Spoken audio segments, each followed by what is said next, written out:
Buenas tardes, bienvenidos a este coloquio, a esta presentación sobre el mundo de las ideologías contemporáneas.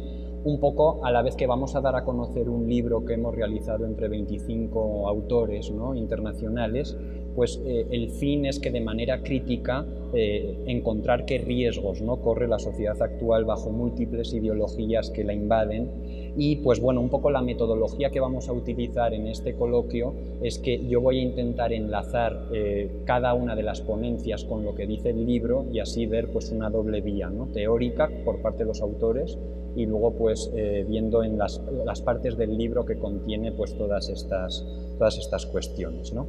Bueno, simplemente por bloques temáticos podríamos decir que vamos a tratar las ideologías políticas en un primer momento, todo lo que serían las ideologías de corte político, en un segundo nivel las ideologías globales y económicas, en un tercer nivel ya la persona, todo lo que tiene que ver con la autodeterminación del ser humano, pasando a una serie de ideologías hoy como son el animalismo, el ecologismo, etcétera, etcétera, que también ese tipo de ideología de la naturaleza, para finalmente acabar con las ideologías del hombre inmortal, ese seréis como dioses famoso, ¿no?, a nivel teológico, que se puede resumir esa frase de que es esa persecución del hombre desde que el hombre es hombre hacia ese sentido, ¿no?, de trascendencia. Entonces, pues bueno, la situación me recuerda un poco a la que vivió hace varios años el profesor José Antonio Escudero, en la que en mi caso soy ponente y moderador a la vez, por lo que he de moderarme a mí mismo y además moderador de ilustres personajes de aquí de la universidad, por lo que voy a ceder el uso de la palabra y solamente voy a comentar unas líneas en cada uno de los aspectos. Sin más dilación, entonces le voy a ceder el uso de la palabra al otro coordinador del evento y del libro, que es el licenciado Leonardo Braun González, licenciado en Derecho por la Universidad Panamericana, abogado y profesor adjunto de las materias de Historia de la Cultura Jurídica e Historia del Derecho Mexicano. Muchas gracias. Muy buenas tardes, ¿me escuchan bien? Bueno, en primer momento ya comentaba el doctor Andreu respecto de este trabajo que hemos hecho en torno a la reflexión de lo que es la ideología, y es importante precisar como parte introductoria, entender de qué estamos hablando. Entonces, en los próximos minutos yo voy a hablar acerca del concepto de la ideología. Y es importante aclarar que la ideología, en un sentido léxico, normalmente se entiende como la manera en la que todos pensamos, es decir, como si todos tuviéramos una determinada ideología. Es cierto que definir lo que es la ideología es sumamente difícil, pero lo que nosotros hacemos en este libro que se acaba de publicar es un poco señalar a la ideología como una actitud en la que las personas dejan de buscar la verdad. ¿Por qué? Porque se dicen poseedores de la misma.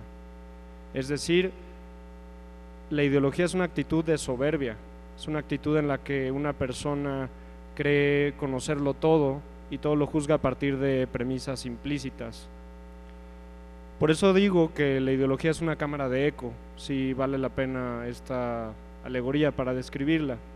Una ideología es un sistema cerrado, es un sistema que pretende dar cuenta de forma total la complejidad del universo, como a partir de respuestas simples, respuestas que aplican en todo caso, en todo momento. Entonces tenemos así que la ideología o ideologizar es una violación misma a las leyes de la lógica, a las leyes de la inteligencia. ¿Por qué?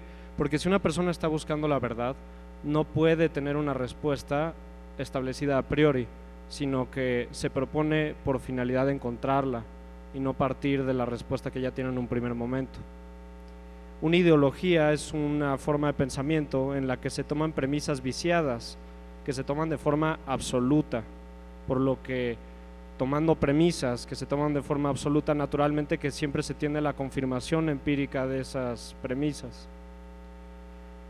Tenemos así que una ideología es una autonomía que se gobierna por sus propias leyes, es decir, que en esta lógica de un sistema cerrado, la persona que se encuentra dentro de una ideología no sale de la misma, no percibe lo que hay fuera de ella.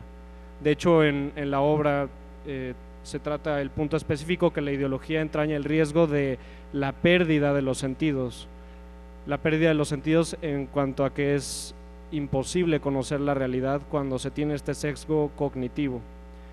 Entonces ya ven ustedes que hablar de ideologías es un poco hablar de lo que nosotros buscamos ilustrar con el título del libro, que es los riesgos del pensamiento, riesgos en los que puede caer el pensamiento cuando no adopta una actitud de búsqueda de la verdad.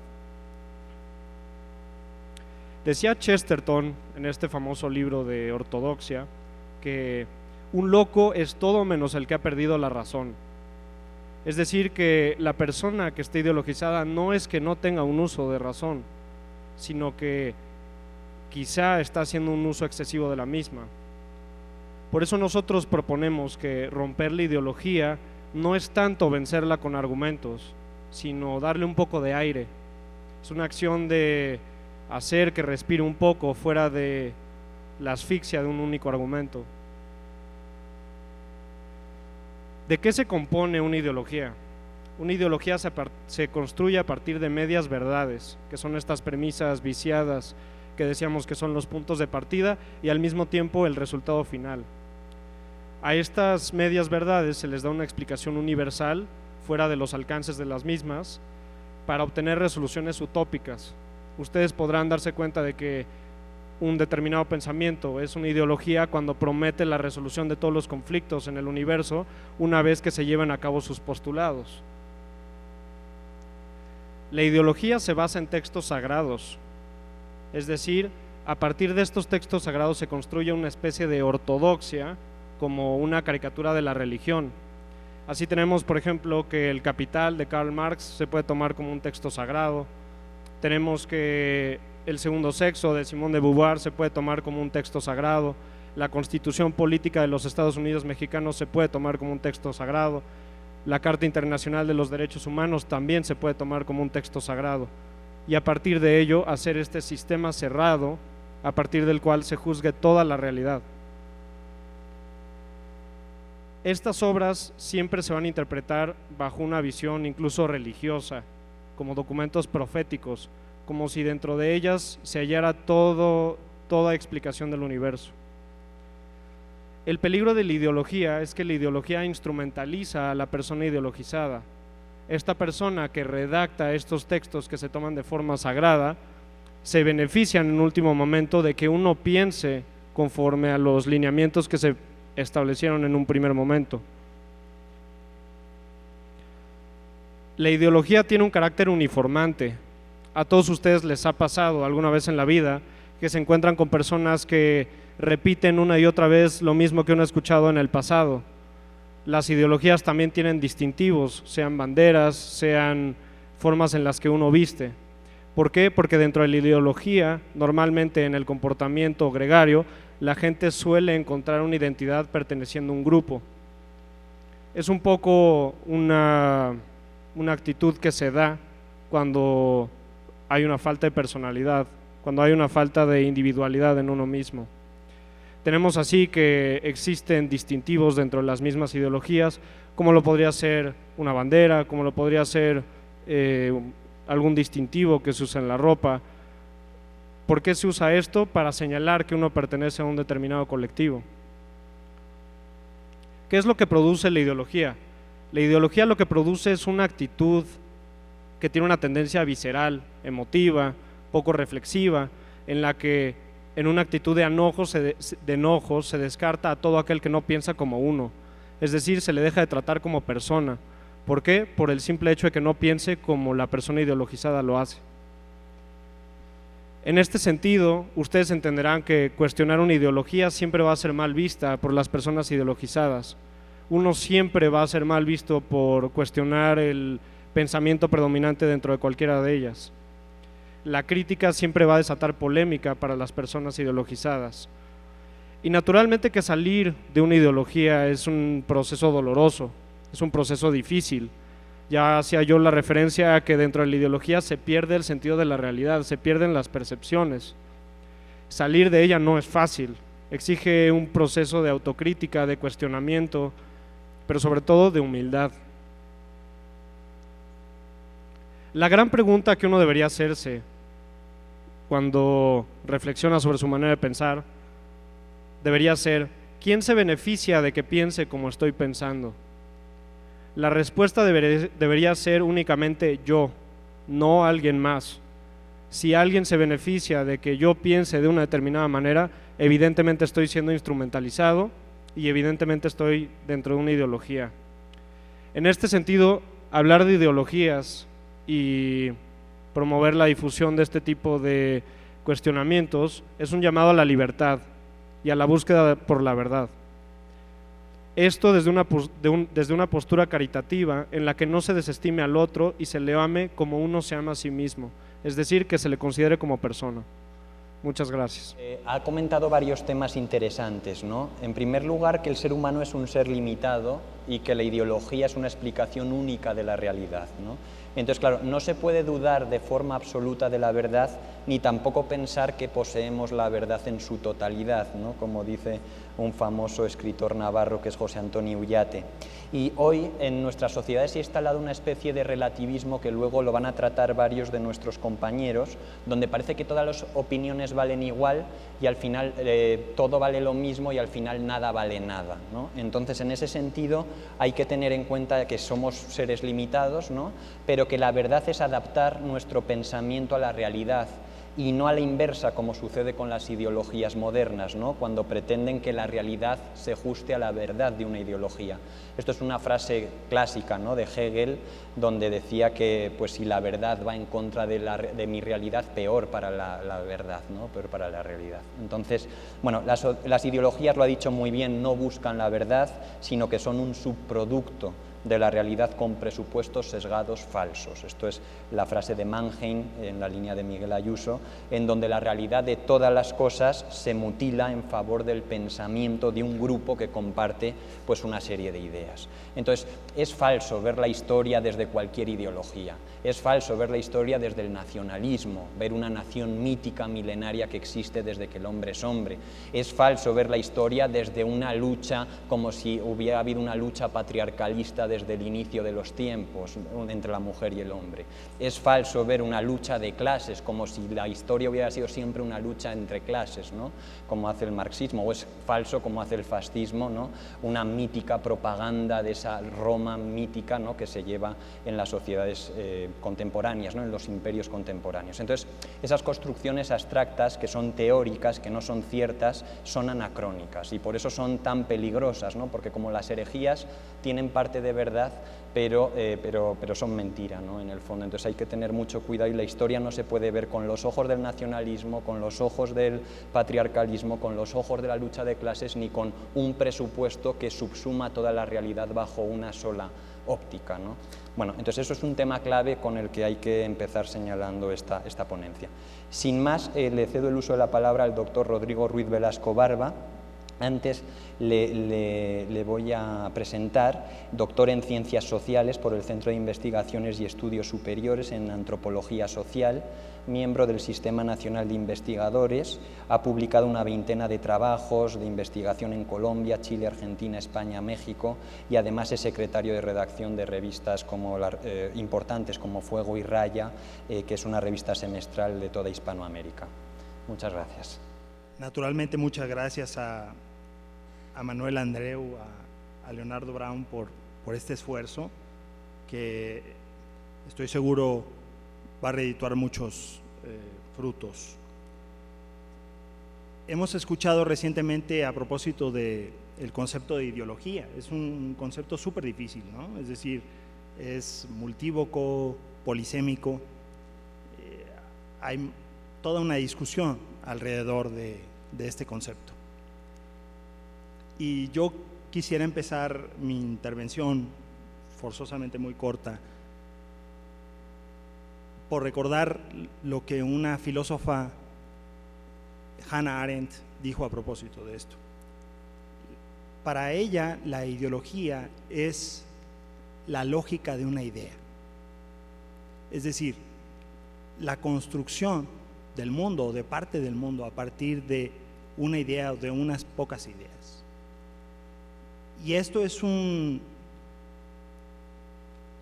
rasgo propio de de la modernidad y que da pie a la crítica, por supuesto, porque de acuerdo a esta concepción, la ideología es per se reduccionista, es decir,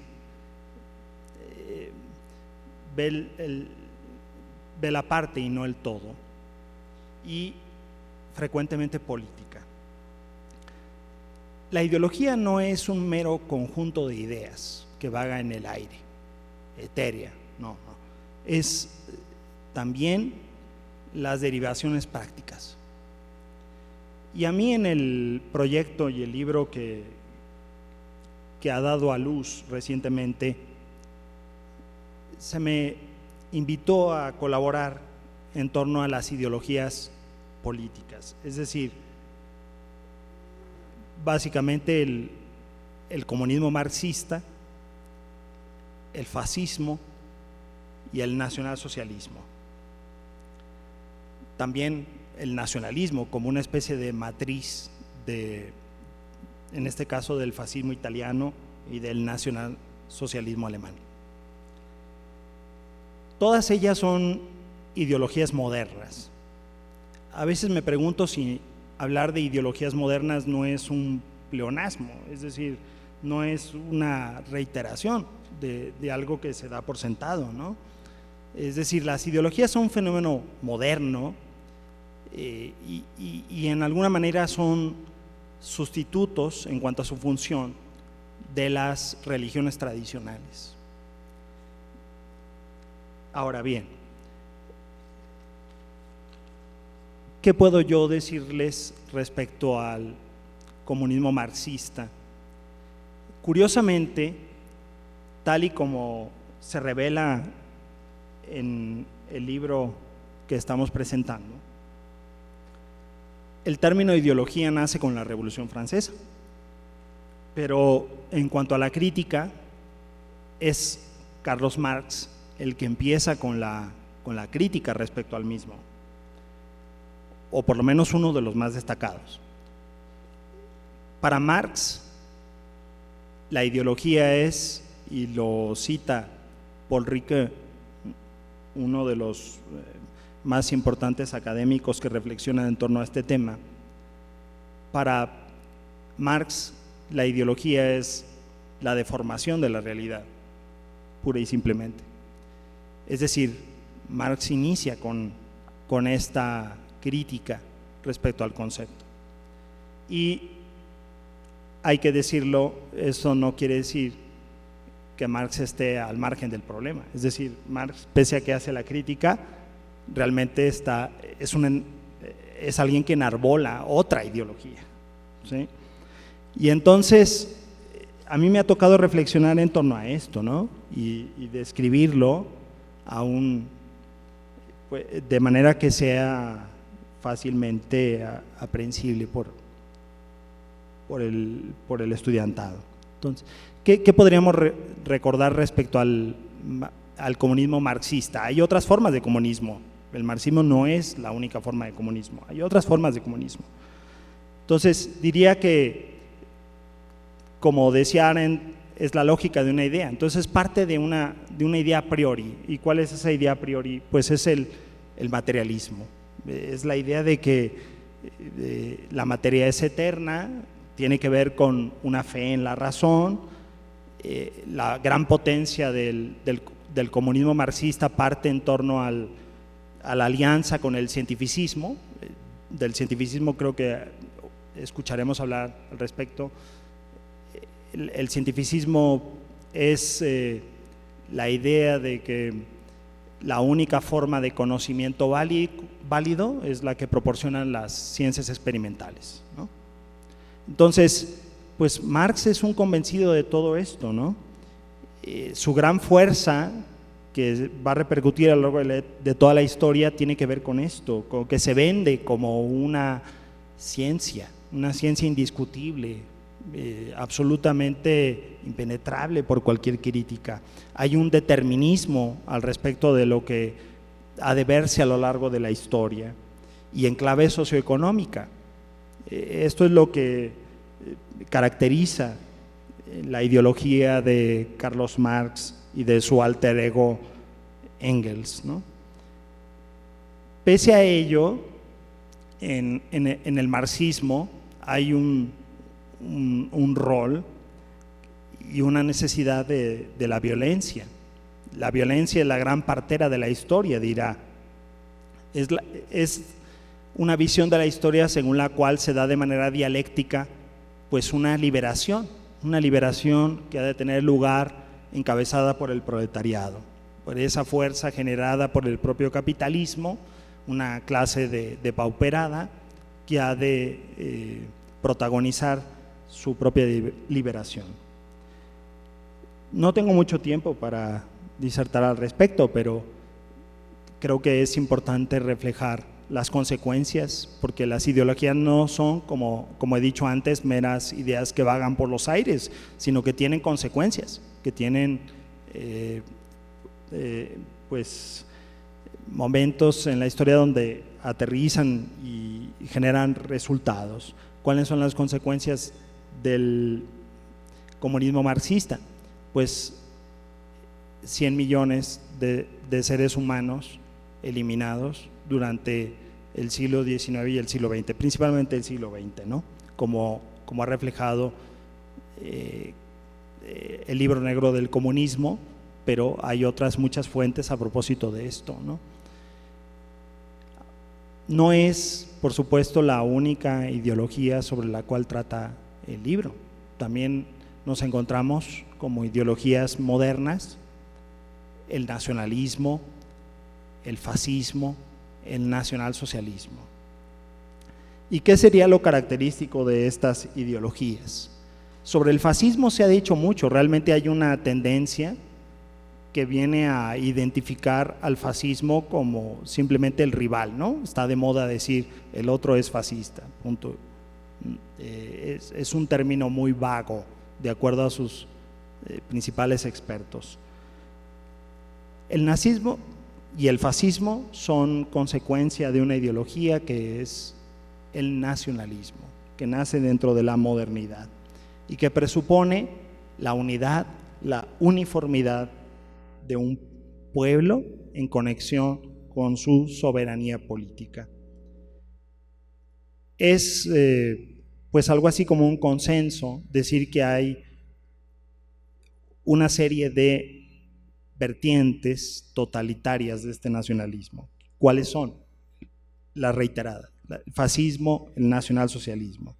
¿En qué consiste, a grandes rasgos, el fascismo italiano? Pues en la autoafirmación de la nación, contra otros, es decir, la visión de que la nación convive con otros que son sus rivales, y de ahí se sigue la perpetuación de la guerra. Pero en clave estatismo, es decir, para Mussolini, que es quien inicia toda esta moda del fascismo, el fascismo se identifica con el Estado. El Estado es el motor de la vida nacional. Y esa es una característica importante y tiene caracteres modernos, naturalmente. De ahí siguieron una serie de discípulos, entre los cuales evidentemente está Adolfo Hitler, en el nacionalsocialismo alemán, que va a tener el sesgo de que para él no solo es importante el Estado, sino que también es importante la raza. Es la visión que viene de Darwin, de Gobineau, de Chamberlain, de muchos teóricos, según la cual la historia es algo así como una jungla donde luchan por su supervivencia distintas razas, ¿no? Y las consecuencias de esta ideología pues son en realidad pues muy conocidas, a diferencia de otras muchas, según la cual pues hay millones de víctimas, campos de concentración, exterminio o liquidación de etnias, entre las cuales no solamente están los judíos europeos, sino otras muchas. Y básicamente es esto de lo que yo hablo en este libro. Y es importante la reflexión, porque las consecuencias de estas ideologías tienen que ver con la crítica respecto a la idea del progreso. Es decir, esa idea moderna según la cual, conforme pasan los tiempos, hemos de estar mejor que antes. El testimonio del siglo XX tiene que ver mucho con esto, y estas ideologías tienen mucho que ver con el cuestionamiento de eso. Doy, para finalizar, las gracias por invitarme y estoy seguro que este libro tendrá muchos frutos a propósito. Gracias.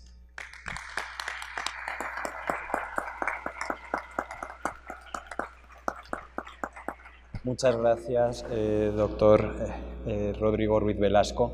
Bueno, como ha comentado también, importante seguir ese hilo conductor, ¿no? Y ese peligro también de que esa abstracción en una concepción teórica de lo que es una praxis, de lo que es algo práctico, ¿no? Una realidad práctica que mediante unas teorías políticas se lleva a la teoría, ¿no? Pero hay un hilo conductor, como él comentaba muy acertadamente, ¿no? Desde un liberalismo clásico como la primera de las ideologías modernas. Las ideologías son modernas porque, por ejemplo, la apología, pues Tito Livio, Tácito, etcétera, podía existir en la antigüedad, pero lo que es el concepto de ideología desde un escritorio subsumir toda esa realidad bajo una teoría, esto es algo moderno, ¿no?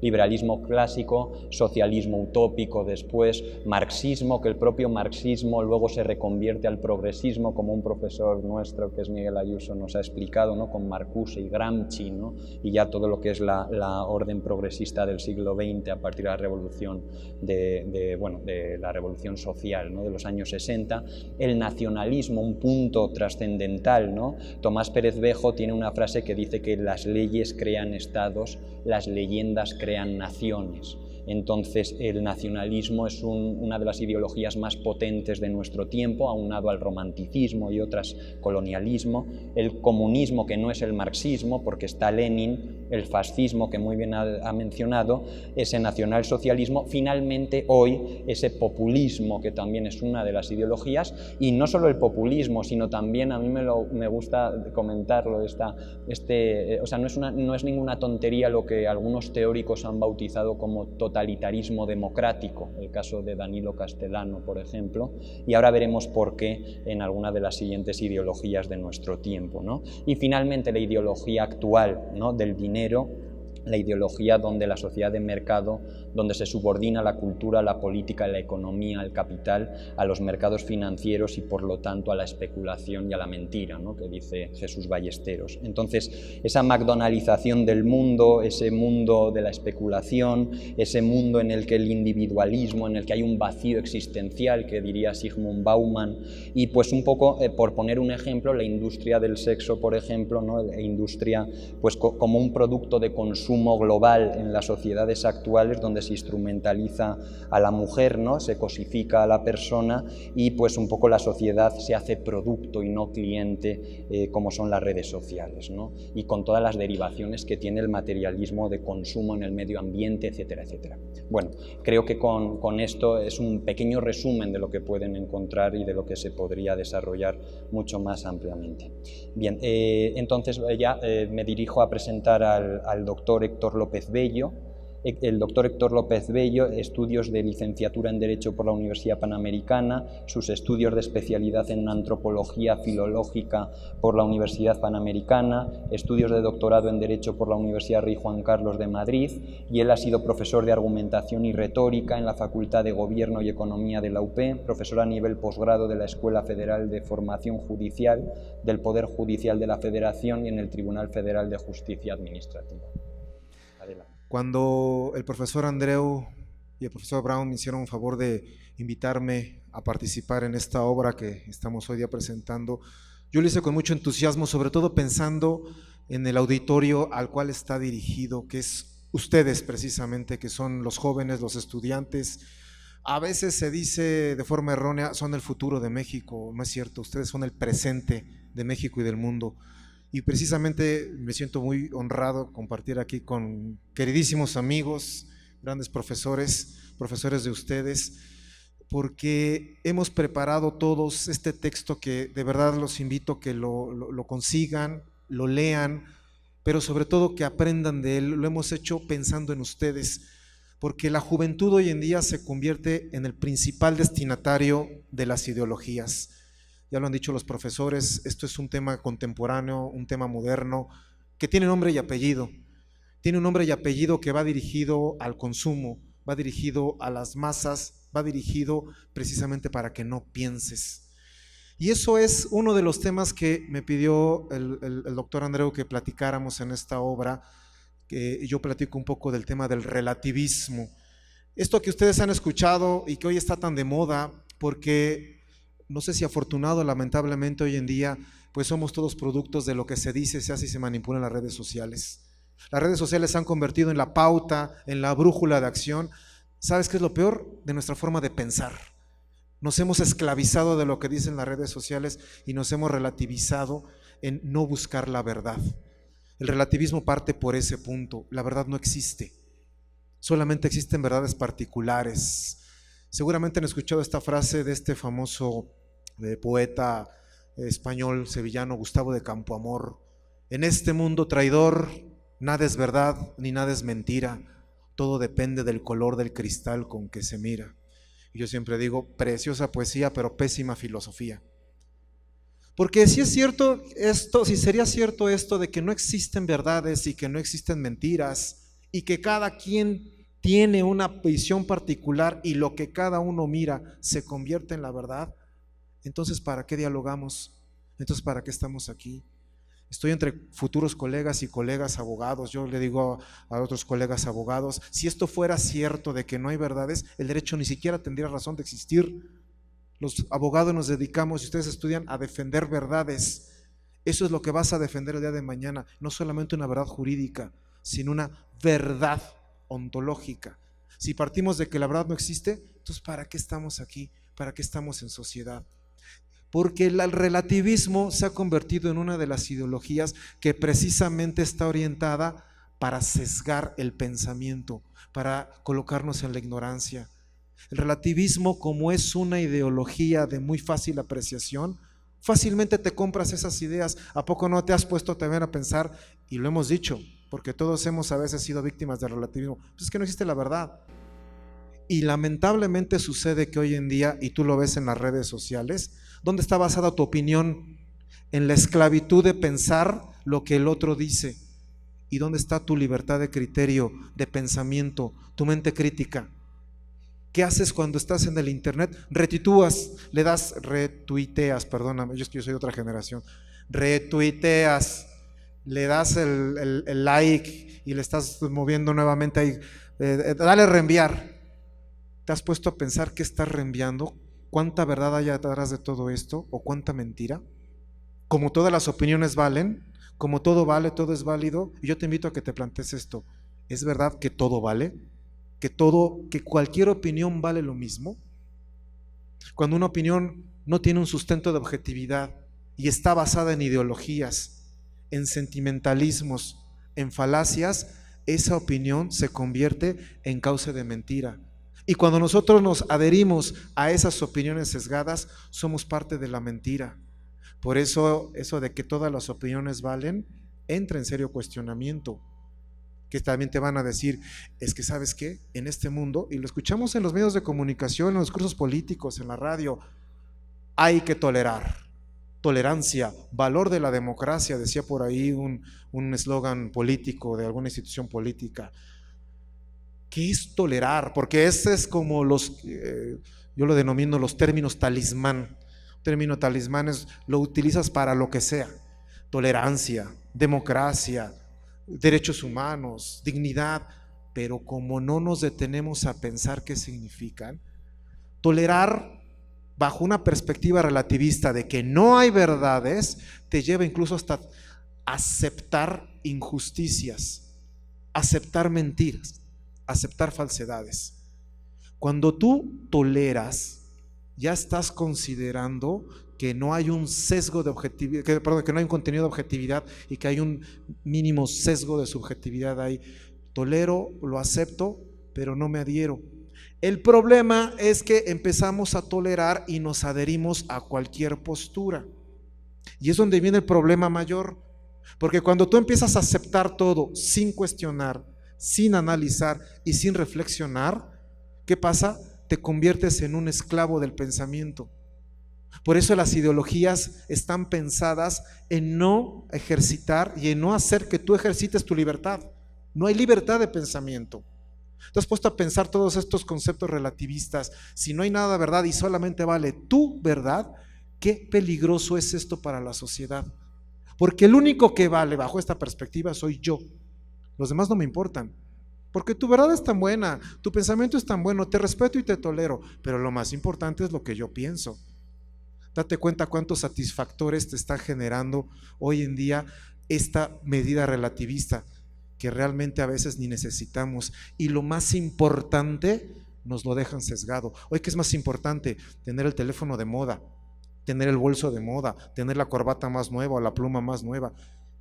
Pero cuando enfatizan en la importancia del diálogo, del encuentro, de la convivencia. ¿Hace cuánto que no te detienes a platicar con tu compañera o tu compañero sin el WhatsApp, sin el Messenger? Que dejen el teléfono guardado durante una hora, haz ese ejercicio. Pónganse a hablar de las realidades, de las ideologías que hay en el mundo una hora, y te vas a sorprender de muchas cosas. Yo no sabía que mi compañera y mi compañero tenía esa perspectiva, esa idea que te va a enseñar y te va a nutrir. El relativismo apuesta por no dialogar. Por eso hoy en día está tan de moda el no dialogar, el ver al otro como enemigo, el dividir, el que forzosamente te tienes que poner una playera. O eres conservador o eres liberal, o eres fifí o eres chairo, o eres azul o eres rojo, o eres de arriba o eres de abajo. Y forzosamente te tienes que etiquetar, y te das cuenta cómo esto es la ruptura del encuentro con el otro. Ya no hablamos de un nosotros, ya no hablamos de una comunidad, hablamos de un yo y yo. Y cuando nosotros entramos en esa dialéctica relativista, las ideologías encuentran el cauce de ejecución. Ya por ahí de hace aproximadamente unos 30 años, mediados de los años 90, el entonces cardenal Joseph Ratzinger, después Papa Benedicto XVI, esbozó un concepto que hoy en día tiene plena vigencia. Vivimos en el mundo de la dictadura del relativismo, porque es el relativismo el que está determinando lo que está bien y lo que está mal. Fíjate cómo hoy en día muchos de nosotros, y lo digo porque a veces pasa en los ámbitos en los que nos desarrollamos, hasta como que nos limitamos porque dices, no vaya a estar bien, no se vaya a enojar, no vaya a herir susceptibilidades, y vivimos en el mundo de la corrección política. ¿Por qué? Porque nos están imponiendo, es una dictadura de pensamiento. Alguien más está obligándonos a pensar lo que ellos quieren que piensen, porque como no hay verdad, solamente vale la verdad de los únicos y de los cuantos que están pensando. Fíjate el gran problema que trae el relativismo. Todos estos ismos, comunismo, fascismo, nazismo, capitalismo, todos esos ismos traen atrás de sí ciertos conceptos que si no te detienes tú a cuestionarlos, fácilmente vas a caer, así avientan el anzuelo y como pececito vas a caer sin chistar. Y entonces, ¿qué va a ocurrir? Vamos a ser parte de esta manipulación masiva. Por eso hoy tan fácil somos manipulables, por eso la masa es tan manipulable, por eso ya no tenemos libertad en el pensamiento. El lema de nuestra alma mater, yo soy egresado de esta amadísima universidad, donde hay espíritu hay libertad. ¿Y qué pasa donde no hay espíritu? ¿Y qué significa el espíritu? El pensamiento, la crítica, la acción. Cuando tú te privas la posibilidad de pensar, de decidir, de actuar por ti mismo, te privas de la posibilidad de ser libre y te conviertes en esclavo de ideologías relativistas. Y por eso es que hoy tenemos, como bien lo decían aquí los profesores, tenemos consecuencias severas. Los ismos traen muerte, los ismos traen separación, los ismos traen ruptura. ¿Cuál es digámoslo así, el antídoto contra esta situación de la dictadura del relativismo? Yo te invito, cuando tengas tiempo, léete la encíclica del Papa Francisco, fratelli tutti, hermanos todos.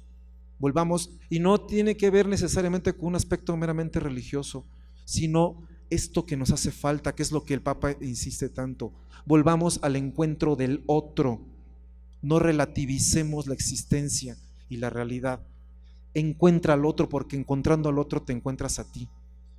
Ustedes, jóvenes, señoritas, caballeros, ustedes son, insisto, el presente de este país y el presente de este mundo, en este mundo tan globalizado y tan interconectado. Lo que hagas o dejes de hacer, recuérdalo, sí tiene consecuencias, pero no podemos nosotros generar respuestas objetivas si previamente no nos cuestionamos. El conocimiento te da poder para poder decidir. Vive conociendo e identificando qué pasa en el mundo. Por eso les invitamos a que lean con detenimiento, analicen, cuestionen, complementen lo que está en este libro, porque el relativismo opta por la ignorancia, el no creer en nada. Y cuando tú no crees en nada y dejas que los demás crean y piensen por ti, entonces la mentira ya ganó. Decía Ortega y Gasset, este gran filósofo español, las ideas se tienen, pero en las creencias está. Y lamentablemente hoy en día vivimos en mundos de ideas. Decía también por otro filósofo, José Antonio Marina, en frase un poco irónica y sarcástica, pero tenía toda razón, ¿no? En este mundo hay ideas, ideitas e ideotas. Y a veces las ideotas son los que deciden por nosotros. Volvamos a este pensamiento orteguiano. Estemos en la creencia, pero si yo no tengo conocimiento y no cuestiono, no sé en qué creer. Esto no es un tema que tengamos el relativismo y las ideologías, tengamos que padecer por siempre, si nosotros no nos cuestionamos. Yo quiero terminar con una frase de un gran filósofo médico, seguramente lo conoces, Viktor Frankl. Hay un libro que te recomiendo que lo leas, porque todo el mundo dice el hombre en busca de sentido, ¿no? Pero hay uno también muy bonito que se llama, es un ensayo pequeñito, que se llama La dimensión de la persona. Y es una reflexión muy cierta, lo hace por ahí de los finales de los años 40. Tú recuerdas, Frankl fue un prisionero de un campo de concentración. Dice Frankl, ni Auschwitz, ni Treblinka, ni Dachau, estos campos de concentración, fueron ideados en los ministerios nazis, sino muchísimo antes en las aulas de profesores y filósofos nihilistas que manipularon a los que lo hicieron. ¿Tú crees que en el régimen del nacionalsocialismo a los nazis se les ocurrió así de la nada, ay, vamos a hacer eso? Eso forma parte de todo un programa ideológico que se venía gestando. Todo lo que está ocurriendo hoy día en el mundo forma parte de un programa ideológico. Por eso, si tú no cuestionas, si tú no reflexionas y si tú no analizas, el relativismo lo estamos viendo como algo normal, cuando no debe ser así. Alguien más está decidiendo y pensando por ti, y eso no cabe en un joven, en una señorita, en un caballero, en una persona que ante todo se está preparando el día de mañana para servir a la sociedad, como lo eres tú. Por eso yo te invito a que te cuestiones hoy y todos los días, esto que leo, esto que veo, esto que me están diciendo, ¿dónde está su grado de verdad? ¿Cómo identifico la verdad? ¿Y qué tanta mentira hay detrás de todo esto? Porque finalmente el único remedio en contra de las ideologías es el pensamiento crítico, pero un pensamiento crítico siempre teniendo en consideración al otro, a la persona, volver a la persona, volver al ser humano. Gracias, doctor Andreu, por la invitación. Licenciado Brown, gracias, queridos amigos, colegas, es un honor, pero sobre todo ustedes, porque créanme, todos aquí los profesores que estamos, hemos hecho estos escritos pensando en ustedes para que les sea de utilidad, de reflexión y de cuestionamiento. Muchísimas gracias.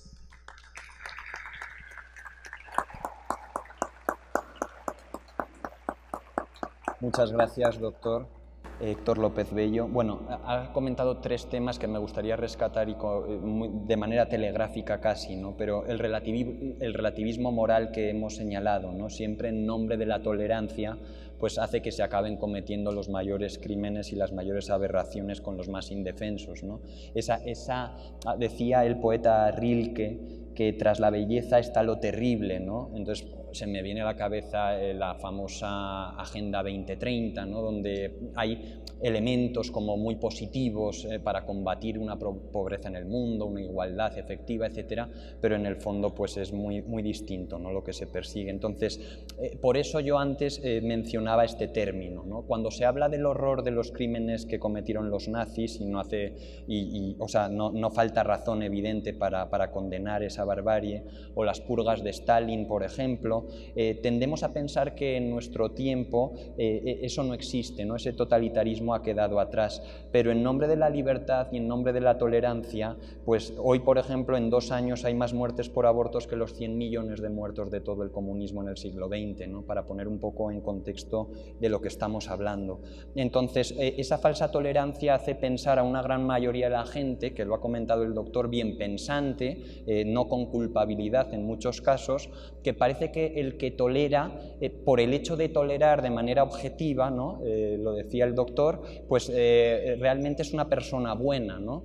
En cambio, una persona que se opone y se le tacha de intolerante cuando algo es malo, pues parece que él es el malo, ¿no? Entonces, mucho cuidado, porque el no oponerse a nada y pensar que por eso se es buena persona, pues evidentemente es una muestra de buenismo y una muestra que no es de justicia. Esto para los alumnos de Derecho tiene que quedar muy claro, ¿no?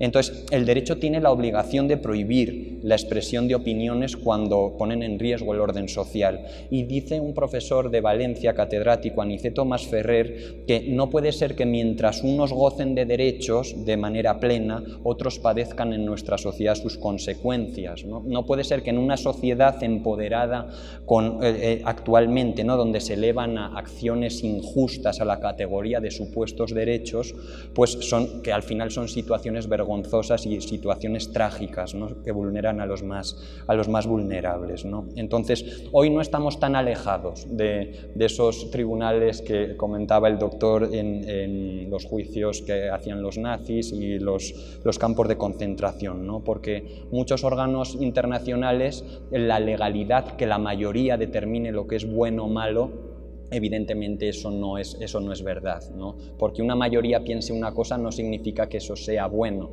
Una cosa es la legalidad y otra cosa es la justicia. Y eso es lo que llevó a los alemanes, a los generales, a los juicios de Nuremberg, ¿no?, por ejemplo, porque realmente pues seguían leyes legales, pero no eran justas, porque evidentemente gasear judíos pues no es justo, ¿no? En nuestro tiempo hay leyes por la mayoría que se aprueban, pero que evidentemente no son justas cuando matan a seres vulnerables. Bueno, entonces en esa línea toda la problemática de los derechos humanos vendría redactada en este libro y toda la situación actual del mundo jurídico. Bien, sin más dilación y después de esta gran intervención, le cedo el uso de la palabra a la licenciada, maestra y doctora en Derecho por la Universidad Panamericana, tanatóloga, la doctora Carla Roel Hoffman, tanatóloga especialista en Derecho de los Estados Unidos de América, en Derecho Canónico y en Mediación y Prevención de Conflictos Matrimoniales, profesora de asignatura en la Facultad de Derecho y en la Escuela de Gobierno y Economía de la Universidad Panamericana. Gracias, doctora. Muchas gracias. Gracias, Manu, gracias, Leonardo. Gracias a ustedes, gracias por estar aquí, jóvenes. Y como decía el doctor, este libro nació de Manu, pero también nació para poderles presentar a ustedes de manera muy sencilla diversos temas y con el pretexto de las ideologías. Ya me gustaría hablar un poco de las ideologías de la autodeterminación de la persona. Las ciencias sociales, y dentro de ellas el derecho, tiene que partir de una concepción de la persona para ser justa y para ser cierta y para ser verdadera. Si partimos de una concepción de la persona que no es real, que no es objetiva, lo más probable es que cometamos injusticias. La persona es un ser social. Aristóteles decía que la persona nace hijo. Nacer hijo es nacer en una familia, y en la familia la persona recibe las primeras identidades. Unas que libremente elige, que es la de cónyuge, y unas que son impuestas por la naturaleza.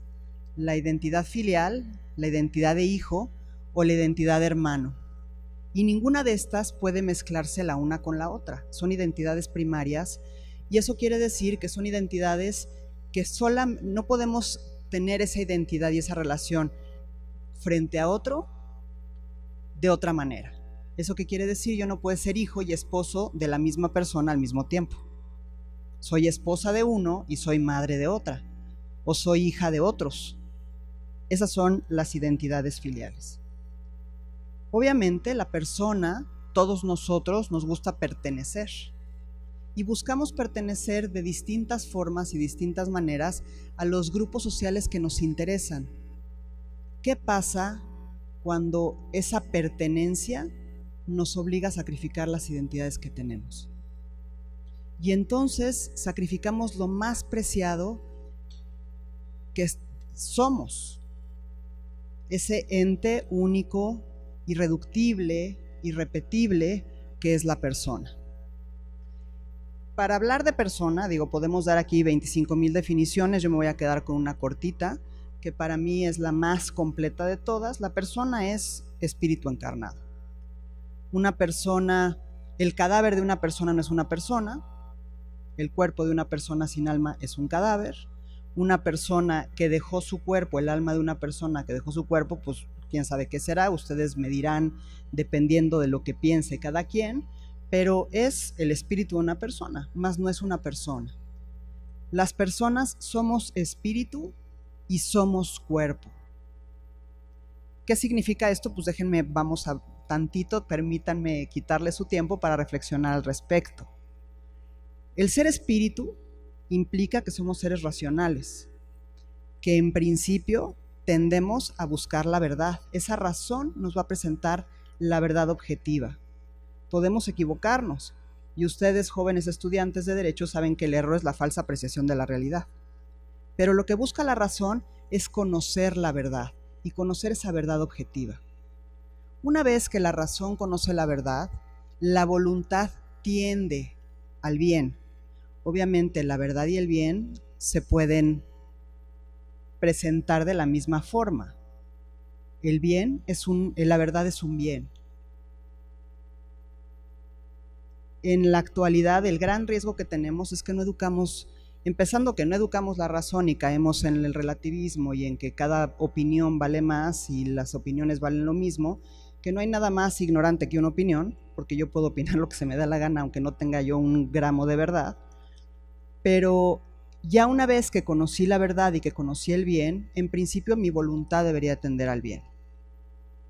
Pero ¿qué pasa con esa voluntad que no está educada, que no sabe tender al bien, que se presenta a sí misma o se autoengaña junto con la razón y presenta males evidentes como verdades y como bienes? Entonces no podemos elegir esa voluntad que tiende al bien, pues elige bienes aparentes, ¿no? Yo que soy exfumadora, objetivamente hablando, no puedo pensar en una razón, un argumento lógico que me presente como bien el meterme el humo de una planta quemada a los pulmones. Objetivamente me estoy envenenando y me estoy matando. Es un mal autoevidente.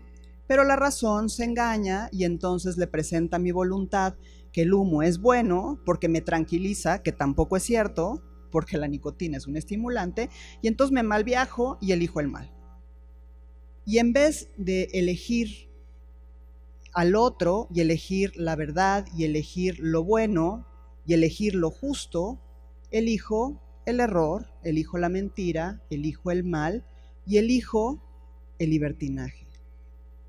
Ese no querer elegir y no querer tomar una decisión al final del día, ¿no? Porque soy menos libre, pues finalmente es el mal ejercicio de la libertad.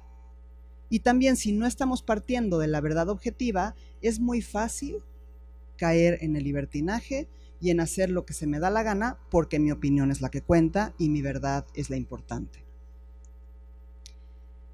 Las palabras, jóvenes, pues valen y valen mucho, ¿no? Estamos ustedes aquí y yo también soy hija de esta universidad y vamos a dedicar y ustedes van a dedicar años de su vida al buen uso y al buen manejo de la palabra, y no solamente para convencer con falsedades, sino para presentar verdades.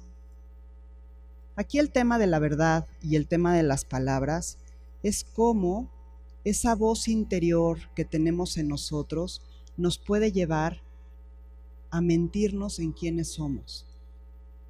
¿Se acuerdan que habíamos hablado de que la familia es el primer grupo social y de ahí adquirimos nuestras identidades? Imagínense si en esa familia, en esa comunidad de vida y amor, que es la familia, no nos aceptan como somos, no aceptan quiénes somos.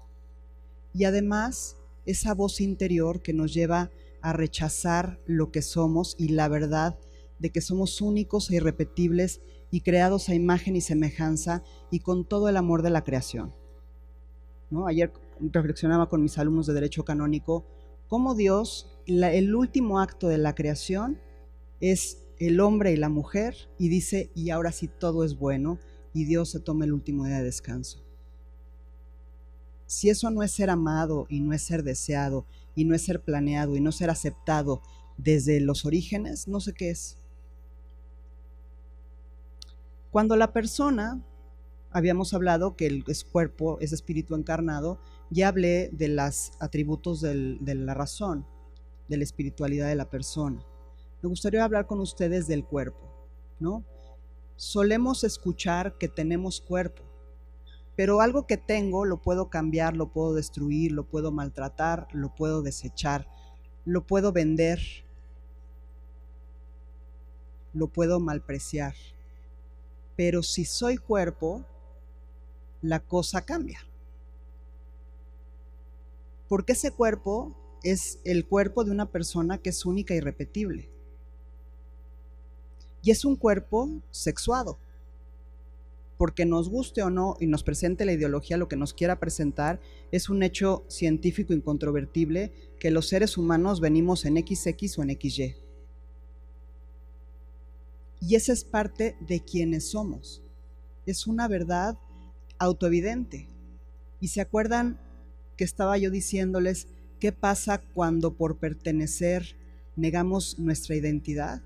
Y parte de esa identidad también es ser XX o XY. Yo recuerdo, seguramente ustedes no lo conocieron porque son muy jóvenes, el doctor Jacinto Valdés, que fue mi profesor de introducción al estudio del derecho y un gran justnaturalista de esta universidad, hablaba de la diferencia entre la persona y el individuo. Y cuando hablamos de persona y de individuo, hablamos de dos realidades totalmente distintas. Porque cuando hablamos de persona, hablamos de dignidad. Cuando hablamos de individuo, podemos hablar de un objeto. Cuando hablamos de persona, hablamos de un sujeto que siempre es digno, que siempre es respetable y que siempre conozco a ese sujeto, a esa persona, y me autoconozco a través de ella, ¿no? Si ustedes tienen sobrinitos o hermanitos chiquitos, verán cómo no reconocen que son personas distintas de sus madres y que se pueden ver en el espejo toda una tarde y pensar que están con otra persona distinta a ellos. Y realmente se empiezan a conocer porque se identifican que son iguales pero distintos de la madre. Y son iguales y distintos que sus hermanos. Y esa persona que es un cuerpo, que es única y repetible, es quien soy. En cambio, el individuo es qué soy, ¿no? Tiene cuerpo, pierde su identidad, es sustituible y se presenta como algo útil para los demás. La persona vale por su utilidad. Entonces, si la persona es útil en el sentido de que la persona me sirve y es digna, miembro activo de la sociedad, pues entonces habrá que reconocerle unos derechos. Pero si no lo es, entonces es desechable. Ese es el tema con el mal llamado, por ejemplo, el derecho al aborto, que de derecho no es nada, ¿no? O el tema del suicidio asistido y de la eutanasia. Puedo deshacerme de los individuos que no son útiles en la sociedad. ¿Por qué? Porque es más importante el bien comunitario que el bien que es la persona en sí misma. En esa identidad, como también estaba diciendo con ustedes, hablando con ustedes del XX y el XY, la importancia de reconocer y aceptar esa identidad sexual. ¿Quién soy? ¿Qué es distinto a qué soy? Porque ¿qué soy? Puedo dejar de serlo, ¿no? ¿Qué son ahorita ustedes? Son estudiantes. Y algún día, ¿qué serán? Profesionistas. Pero ¿quiénes son? Esa es la pregunta que tenemos que hacernos todos los días. ¿Quién soy? Esa identidad sexual, cuando viene la revolución de los 60, la revolución sexual, y hablamos de la libertad mal llamada realmente libertinaje sexual, pues empezamos a separar el acto reproductivo del acto unitivo, ¿no? Es una realidad que las personas nos comunicamos y nos relacionamos a través del cuerpo, ¿no? Yo por más que quiera y ustedes sean seres inteligentes superiores y pertenezcan a otra galaxia, como luego dicen los que creen en los que somos seres reptilianos y todo lo que ustedes quieran y manden, ¿no? Si yo me quedo callada y me paro y me concentro en lo que quiero pasarle las ideas directamente a ustedes, pues nunca se las voy a pasar, porque no tengo el don de la telepatía, ni ustedes tampoco. Me comunico a través de mi cuerpo y demuestro quién soy también a través de mi cuerpo. Qué importante es entonces reconocernos como sujetos, como personas dignas, como personas sexuadas, que merecemos el respeto porque fuimos creadas por amor y para el amor. Muchas gracias. Gracias. Muchas gracias, doctora. Bloque importantísimo del libro y que por desgracia tiene pues unas consecuencias trágicas en nuestros días, ¿no? Ya hemos dicho que el problema actual es que el mundo contemporáneo vive bajo una idea de que toda persona puede definirse a sí misma, ¿no? Fuera de cualquier límite. Un poco es la diferencia entre la libertad en el sentido aristotélico de que el hombre tiene unos límites en las cosas, en la realidad de las cosas, a diferencia de la autodeterminación de la persona en la modernidad, ¿no? Que comentaba Juan Manuel de Prada en un artículo de hace escasos días, ¿no? Y estas dos ideas rápidas que ha comentado la doctora. En palabra de otra profesora, Consuelo Martínez Scicluna, esta ideología de la cultura de la muerte pues no se ha hecho fuerte solo desde un punto de vista jurídico, ¿no?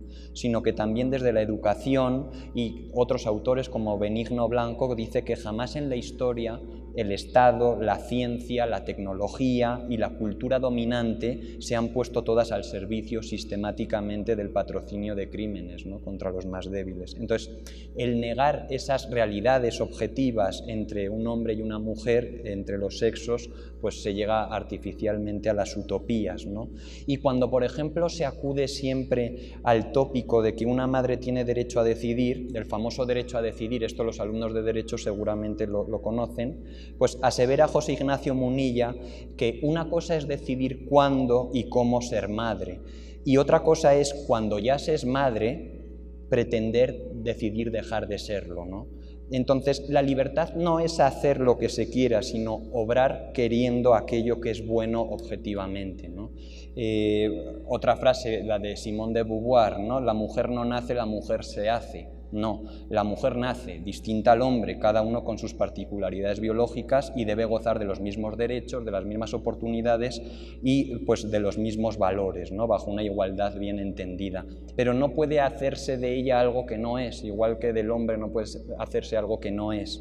Entonces, por cerrar ya con solamente el tema de la eutanasia, porque me ha parecido importantísimo comentarlo, ¿no? Dice Juan Manuel de Prada que la verdadera compasión no es matar por solidaridad, sino hacerse solidario con el dolor y el sufrimiento de los demás, ¿no? Entonces, esto encadenado a una cita de Aniceto Mas Ferrer: una sociedad no es más humana y moderna por estar preparada para auxiliar al que desea morir, sino por su capacidad de dar a todos, sin excluir a nadie, aquello que necesita para mantener la decisión de vivir. La eutanasia no es una conquista, sino un fracaso de la sociedad, incompatible con un Estado de Derecho comprometido con la defensa de los derechos fundamentales, irrenunciables, y en particular de enfermos terminales que en el momento más difícil de sus vidas pues deciden realizar esto, ¿no? Entonces, lo que se debería de aplaudir no es el matar a una persona, sino lograr mantener su voluntad de seguir viviendo, ¿no? Bueno, entonces son elementos importantes que me parecía fundamental subrayar. Bien, paso al maestro Gustavo Garduño Domínguez, licenciado en Derecho, maestro en Derecho Procesal Constitucional y maestro en Derecho Económico por la Universidad Panamericana. También es candidato a doctor por la Universidad de Navarra, Campus Pamplona. Ya prácticamente está en los coletazos finales de la tesis, por lo que le doy la enhorabuena. Ha realizado múltiples cursos de posgrado en México y Argentina. Actualmente es profesor investigador en la UP y docente en otras instituciones universitarias, así como en el Congreso de Ciudad de México y diversos tribunales mexicanos. Coautor de 5 libros colectivos publicados en nuestro país y en España por UNAM y EUNSA, respectivamente. Muchas gracias. Muchas gracias por la invitación. Primero que me hizo mi querido amigo el doctor Manuel Andreu Gálvez, también al licenciado Leonardo Brown, por la invitación a escribir y por la invitación a presentar el libro. Esto se trata de una presentación del libro más que una exposición de temas académicos sumamente interesantes hasta el momento, y vendrán mejores. Sobre todo pensando que lo que está sobre la mesa en la discusión es la verdad.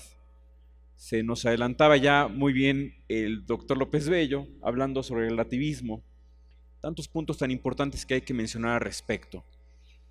Fíjense que decía el doctor Andreu que estoy próximo a defender la tesis de doctorado, y algo que no mencionó es que, en efecto, soy candidato a doctor por una universidad en España, por la Universidad de Navarra, pero antes también lo fui por la Universidad Austral, que está en Argentina, y en aquellas épocas me tocó aficionarme plenamente al tango, que me gustaba desde que estaba en la carrera, estudiando Derecho, y cuando me invitó a escribir y desde luego a presentar este libro, me acordé de la letra de una pieza de Enrique Santos Discépolo, que es el tango Cambalache. Y en este tango se dice algo así como que ahora resulta que es lo mismo ser derecho que traidor, y es lo mismo ser un sabio que un burro o un gran profesor. Me venían a la mente estas palabras porque refleja la paradoja en la que vivimos en la actualidad. Hay una gran confusión sobre los conceptos, sobre la realidad y sobre lo que son las cosas. Mi amigo Héctor López Bello en efecto se adelantaba diciendo que pues ahora hay múltiples verdades, parecería que hay múltiples verdades, o al menos eso nos han querido vender. Y al respecto hay que decir que ahora cada quien puede tener su verdad, y eso yo creo que ustedes no me dejarán mentir, es algo sumamente práctico, ¿a poco no? Da lo mismo pensar que ahora nos encontramos no en una conversación académica, sino más bien en una feria, o da lo mismo que yo me asuma como un ser humano que como un delfín. Total, maestro Garduño, si usted se asume como tal, adelante. Si yo pienso que el doctor Andreu, en lugar de ser un gran doctor en Derecho, es una sirena, ¿por qué no? Pues entonces da igual, porque finalmente la verdad está definida por cada uno de nosotros. Estos ejemplos que pueden parecer sumamente absurdos, ridículos, didácticos simplemente, los podemos trasladar al resto de la realidad, y ahí es cuando se pone más emocionante la discusión, porque entonces confundimos a lo pernicioso para el ser humano con un derecho humano. Confundimos, por ejemplo, al consumo de una droga altamente lesiva para la salud y para la realización de la persona con un derecho. Y confundimos la libertad personal que se ha estado discutiendo en estos últimos días en el Pleno de la Suprema Corte de Justicia de la Nación con un bien que es disponible para el Estado. Particularmente aterrizado al derecho, el relativismo y particularmente la posverdad resultan sumamente prácticos, porque entonces permiten que el Estado haga lo que sea con nuestros derechos. Pensémoslo bien. Si asumimos que los derechos humanos en particular pueden ser descritos, regulados y protegidos según el gusto de cada época o de cada estado, de cada lugar, nos encontramos entonces que los seres humanos pueden convertirse en mercancías perfectamente. ¿Qué hacer frente a esto?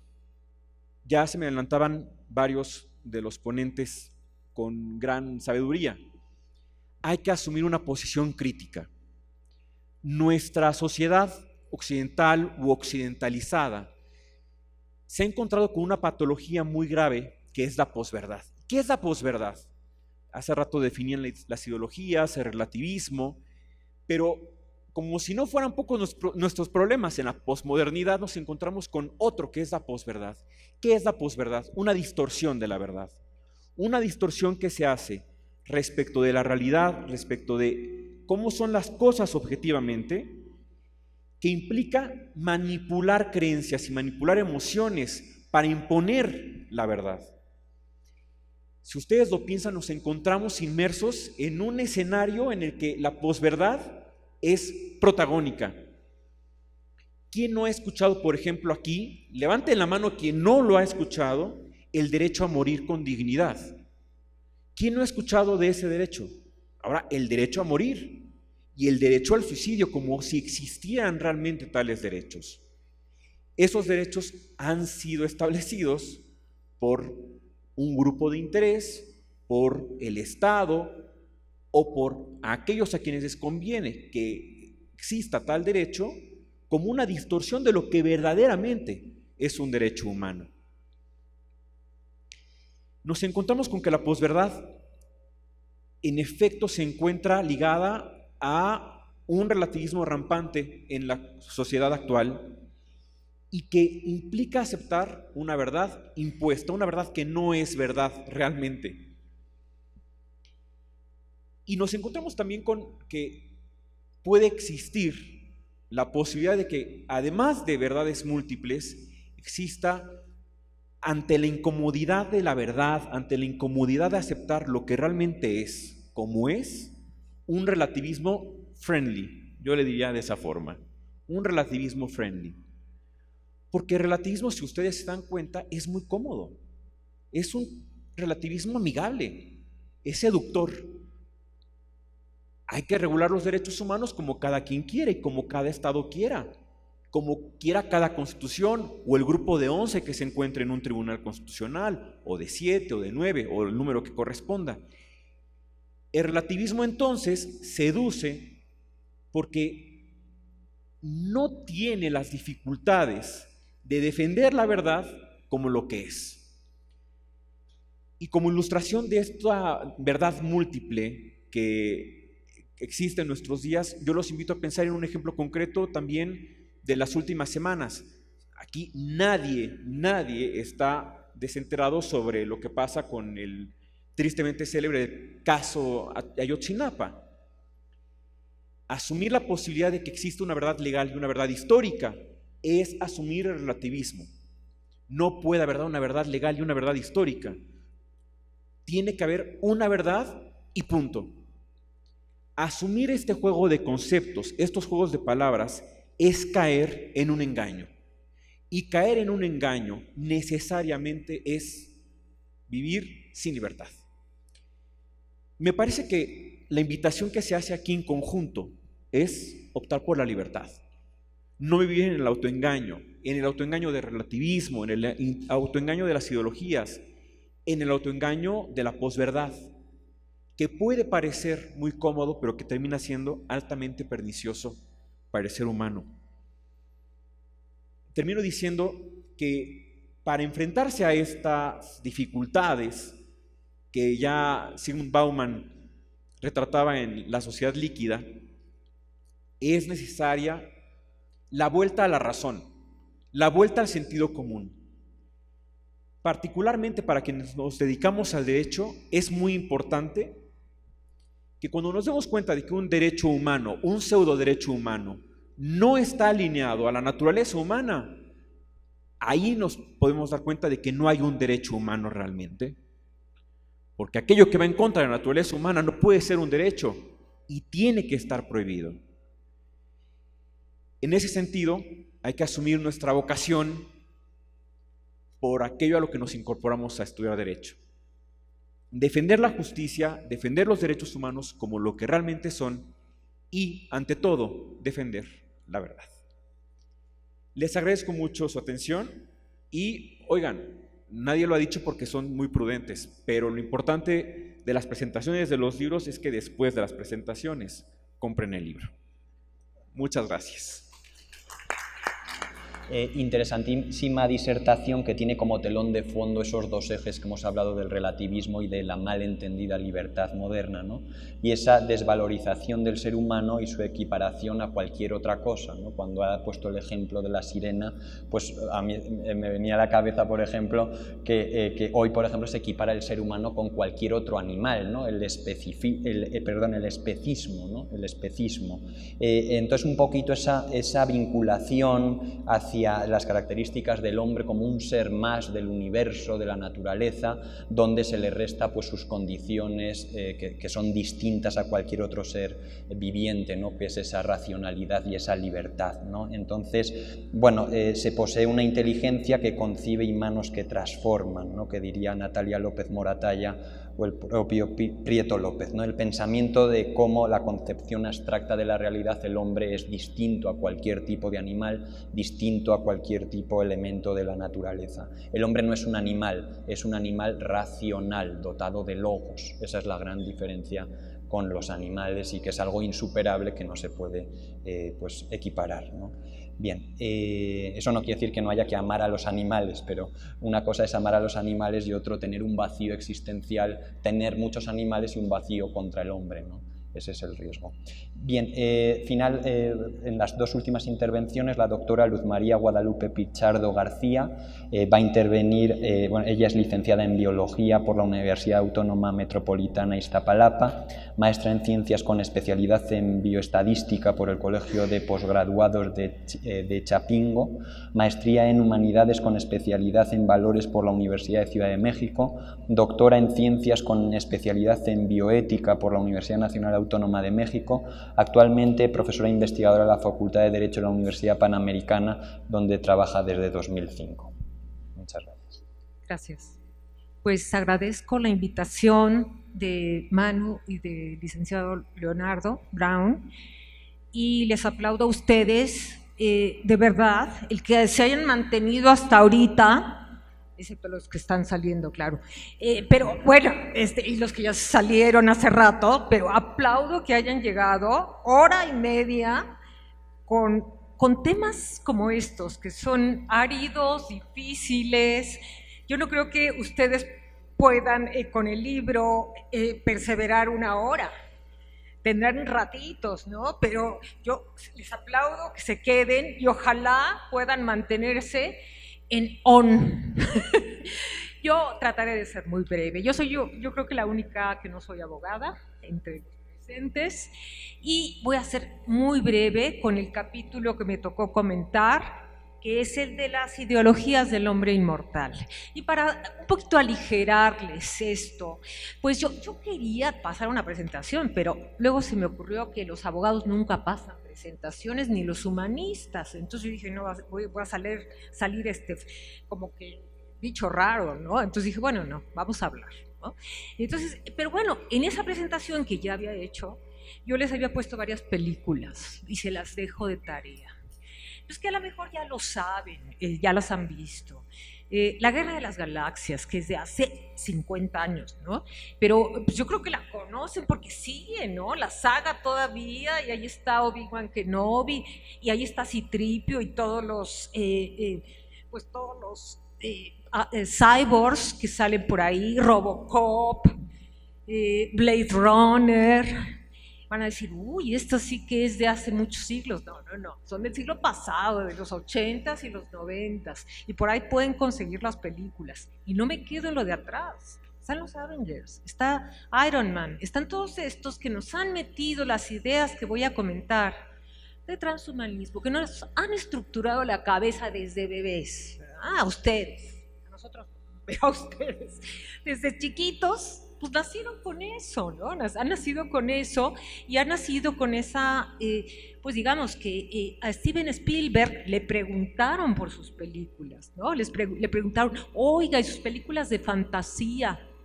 Dice, no son de fantasía, es el futuro. Y eso lo dice Spielberg, y eso lo dicen todos los que producen esas películas. Es el futuro de los transhumanistas, de los posthumanistas, de los enhancement radicales, que son 3 ideologías que vamos a comentar aquí brevemente, que son las ideologías del hombre inmortal. Bueno, son algunas de las ideologías del hombre inmortal, pero bueno, que son ahorita exitosísimas en todos lados, ¿no? Y que son difíciles de, pues digamos, de justificar, que no se vaya a llegar el momento en que dentro de 30 años, como lo dice un venezolano de Silicon Valley, porque son los que más mueven millones de dólares, ¿no? El 75% del presupuesto de Silicon Valley va por el transhumanismo, por el posthumanismo, porque quieren que dentro de 100 años, para el 2100, solo haya cyborgs y que los humanos estemos en museos disecados. Eso tal cual, de libros de posthumanistas, de artículos de posthumanistas que siguen a Nick Bostrom, que es el padre actual del transhumanismo y que desde 98 pues ha tomado mucho auge su asociación internacional de transhumanismo de 300,000, 400,000 seguidores que escriben y escriben y escriben, y pues poca gente les hace la contra, ¿verdad? Va a haber un congreso muy interesante en Puebla de transhumanismo, en Puebla, en la UPAEP, ¿no? Y les decía, es la semana del transhumanismo y vienen gentes de España y de otros países que son realmente brillantes, y no a favor, porque son ideologías, como ya lo dijimos. Y por eso yo quería empezar un poquito a ver si los ventilaba tantito, y luego, pues dando una definición que me encantó en el libro del doctor Mauro González Luna, sobre lo que es una ideología, aunque ya brillantemente han definido las ideologías aquí, pues yo quiero dar esta, que es muy sencilla, ¿no? Y que le podemos explicar incluso a gente que no es académica, ¿qué es una ideología? ¿No? Porque te lo preguntan. Una construcción mental arbitraria. Ahí estamos diciendo ya muchas cosas.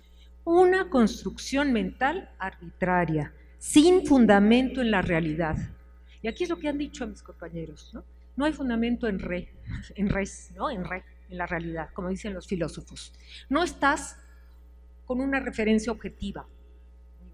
No le pasa nada, ¿eh? Ya estoy por salir de la fractura, pero no hay fundamento, no tiene lógica, no tiene líneas claras argumentativas. Entonces, eso es una ideología arbitraria, y no podemos nosotros, pues como ya lo han dicho mis compañeros, dejarnos llevar irreflexivamente por esas corrientes, construcciones mentales arbitrarias, de que vamos a tener alas y vamos a poder volar como todos los Avengers, ¿verdad? Y de que vamos a poder hacer todas esas cosas, y sobre todo que vamos a vencer a corto plazo pues muchos inconvenientes que para estos pensadores, pues que yo diría que, pues sí, no piensan arbitrariamente, piensan sin fundamento en la realidad, han cortado con la realidad. Son hijos de Kant, yo esto se los diría también. Son hijos de Kant, por no decirles de otra cosa, ¿no? Son hijos de Kant y hijos del idealismo kantiano y de muchos otros que ustedes han mencionado, ¿no? Son pues de Hegel, de Nietzsche, de todos estos que vienen los 3 últimos siglos pues a destrozarnos nuestra conexión del cerebro con la realidad, ¿no? Diciendo, como Descartes, pienso, luego existo. Ah, sí. Pues claro que no. El idealismo kantiano es falso. Es falso. Falsísimas todas las corrientes que lo siguen. Y lo que pasa es que hay que descubrir filosóficamente, no solo como abogados, perdónenme, pero hay que meterse un poco a la filosofía, al humanismo, y conocer desde la filosofía cuál es el error, dónde está el error, dónde están los errores de los pensadores, ¿no? Y esto que les decía, ha cortado el idealismo kantiano con 3 fases, 3 facetas, ¿no? O 3 coordenadas. Primero, a ver, no se puede, con la teoría del conocimiento, esto que ya les decía, no se puede, el hombre no puede conocer la realidad. Esto piensan los transhumanistas y los posthumanistas. Entonces, como no la puedes conocer, pues pasa lo que ustedes dijeron, es la posverdad, ¿no? Es la posverdad y todo es relativo. La realidad no se puede conocer. La segunda, no existe un referente metafísico, ¿no? Simplemente hay, como también lo dijeron acá, el materialismo, series de materialismos que pues tienen diferentes colores y sabores y se aterrizan de muchas maneras, pero que para estos pensadores transhumanistas, ¿no? Son, por ejemplo, vencer la enfermedad, vencer el sufrimiento, vencer el dolor. ¿Quién no quiere hacer esto? Esto es muy bueno y muy loable, vencer todo esto, ¿no? Pero les decía, pero no a costa de qué, a costa de qué, ¿no? Y luego el tercero, ¿no? No hay referencia objetiva, no hay referencia en la realidad, todos son apariencias. Entonces, ¿en qué se basa la moral? ¿En qué se basa la moral? Pues en un relativismo autónomo, de una autonomía absoluta, de un voluntarismo, y pues claro, que cada quien, otra vez cada quien tiene su moral, ¿no? Y bueno, el último tema que les importa mucho a los transhumanistas, sobre todo a Nick Bostrom, y si ustedes quieren en Google pueden googlear sus primeras conferencias, lo que más le da miedo a él es la muerte. Su enemigo mortal, digo, valga la redundancia, es la muerte. Él quiere vencer la muerte y ser eterno, aquí, con las condiciones que tenemos como vivimos. Y si lo pensamos un poco, dices, pues es bastante defectuoso este mundo como para querer vivir aquí para siempre, ¿no? ¿O cuánto tardará el hombre en que esto sea de verdad una sociedad de bienestar, como la persiguen, ¿no? ¿Y esto a través de qué? A través de no pensar, como lo han dicho muy bien, de cero reflexión.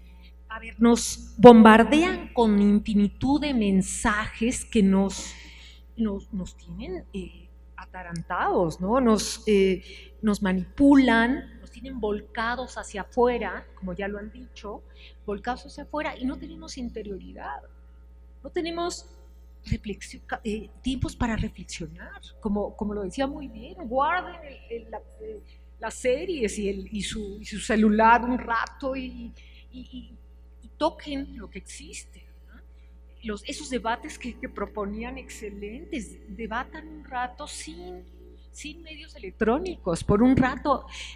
¿Por qué las grandes cabezas estuvieron hace milenios? Pues porque no tenían medios electrónicos, ¿no? El celular es del 2001, el celular empezó en el 2001, cuando empezó este milenio, ¿no?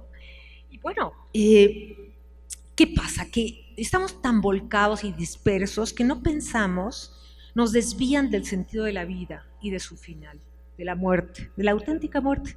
Porque la verdad, yo les preguntaría a ustedes, pero y aquí también a mis colegas, todos nos hace mucho ruido la muerte, nos da miedo, ¿no?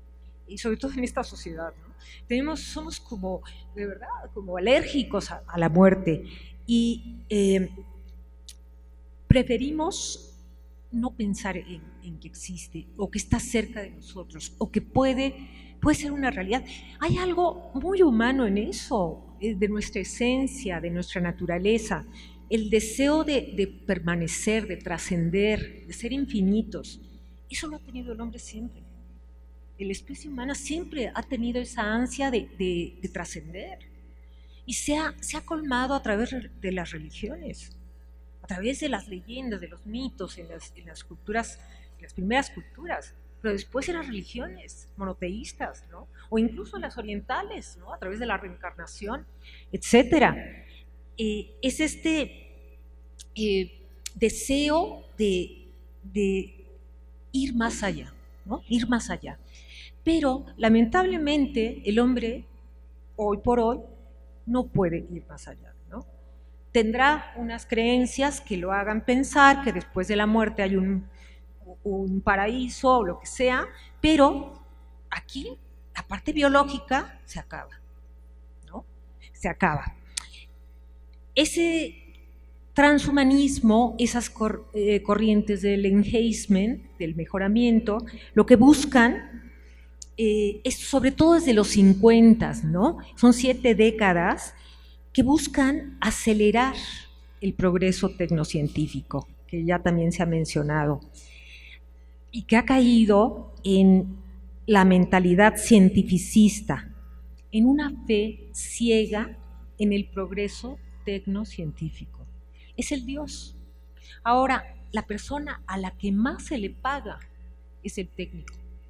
El técnico, y sobre todo en computación y en inteligencia artificial, son las gentes más ricas del mundo, ¿no?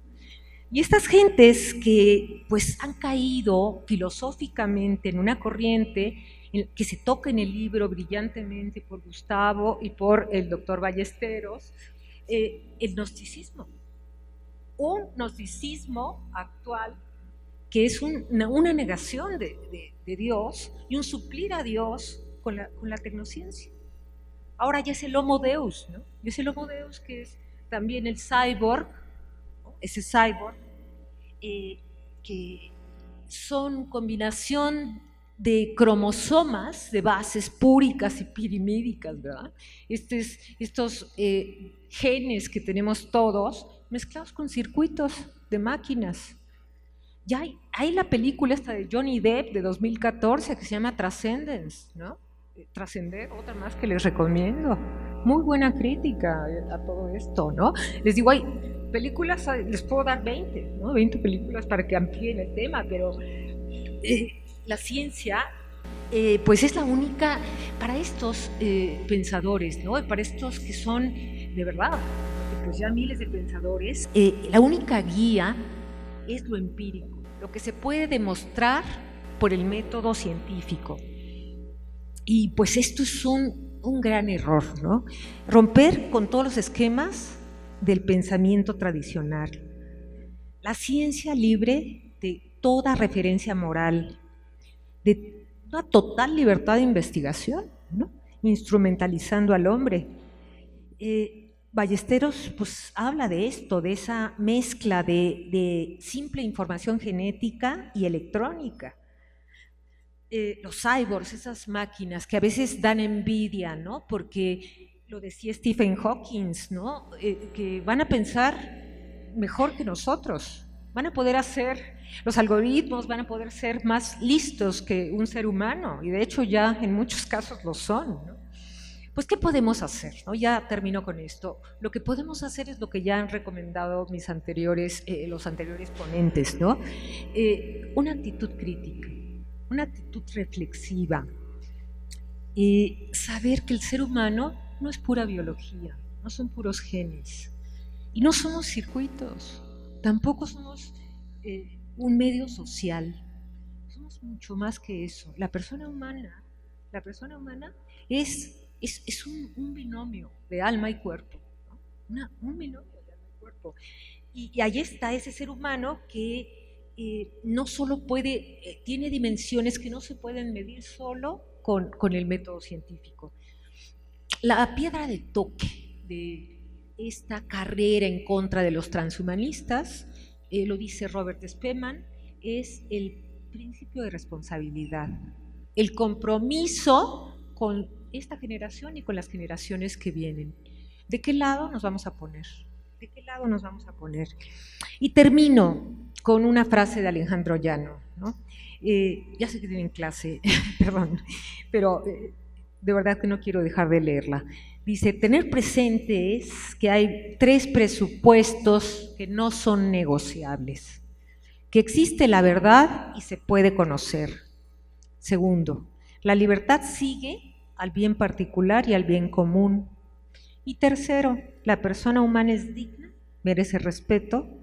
El cuerpo humano y el alma humana son los 2 elementos que forman a la persona humana.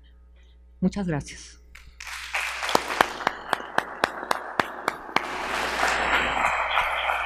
Gracias a la doctora Luz María Pichardo, con esa idea milenaria, ¿no? En realidad, desde el inicio de que el hombre es hombre, ¿no? El hombre tiene esa pretensión de alcanzar lo imposible, y es un poco lo que ha querido reflejar con, pues, en nuestro tiempo, aupada con el progreso científico como única guía del hombre, aunque sepamos perfectamente que no todo es empíricamente demostrable, ¿no? La libertad, el amor no se puede pesar, no se puede medir, y sin embargo sí que existe, ¿no? Y desde ese materialismo moderno, lo único que ha sobrevivido hasta nuestros días es la materia, que ya comentaba, y que el doctor Juan Fernando Segovia dice, bueno, siguiendo desde Nietzsche, ¿no? Dios ha muerto, se ha pasado a la muerte de la razón y luego de la moral y del propio hombre, ¿no? Entonces, llegados a este punto, se alcanza ese becerro de oro, que significa la idolatría, amándose el hombre a sí mismo y a lo que sus manos hacen, a lo que sus manos crean. Entonces, si no hay especies, tampoco hay esencias, y por ello el poshumanismo pues no debe buscar ningún fin que lo perfeccione, solo tender a la satisfacción de pasiones y deseos.